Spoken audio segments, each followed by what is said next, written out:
If knocking out high magnetic fields in your home is important to you, if you're wanting to have a low EMF home, today we're going to show you something that's important to consider for your high amperage circuits.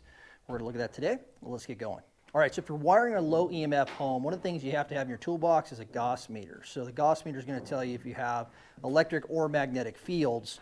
This right here in front of me is a piece of rigid conduit. It's about an 1/8-inch thick steel, probably like a strong 1/8 on the thickness of galvanized steel. And this is a raceway essentially for any conductors that you're running, say from a subfeed. Behind me here I have a subfeed that's a disc from the disconnect on the house. We have a 200 amp disconnect on the outside here. It doesn't have a load center, just a disconnect because our main service panel is way away from here. It's probably 160 feet or so away. So if you were just to put this in with, say, MC cable, like a 250 kc mil size wire with MC on the outside, you're going to end up having really high fields whenever you get a high amperage flow. Your current's flowing through this, through that cable all the way up to your sub panel.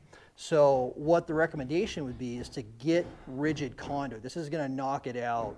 It'll make a 10 times difference on the reduction in the field that you get. So we had an issue above me here where they had this conduit is running. It wasn't a conduit. It was actually MC cables running up in this floor system, and it's getting into the floor. So that field was going through the floor, even though we were down 18 inches. So we ended up actually taking that out and replacing it with this rigid. And the fields went from 10 milligauss. So if I turn this to on the magnetic reading here, I was getting 10 milligauss. So you can see it's reading 0.1 or 0.2 right now.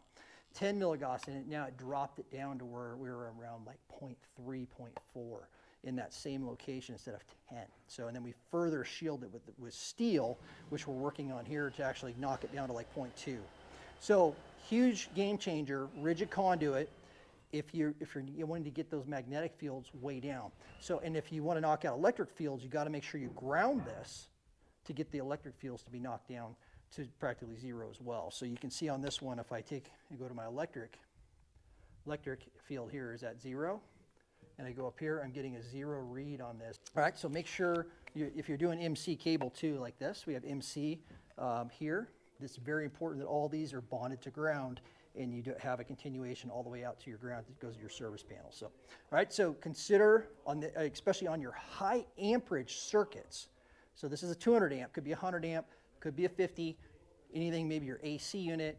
If it's close proximity to areas that you want to have, you don't want that magnetic or electric field, you're going to be spending a lot of time where you're sleeping or anywhere else that you can't separate that distance or separate the cable from where you're at by distance. Make sure you go to a rigid conduit and then get your cable inside of that, your wires inside of that, conductors, so you'll knock down those electric magnetic fields. So, all right, so hope that was helpful. If you're interested in learning more about building a home that has low EMFs and electric magnetic fields, reach out to us. Our website is freemansconstruction.com. If you're interested in building a custom home, do the same thing, ADU, whole house remodel, we take care of all of those.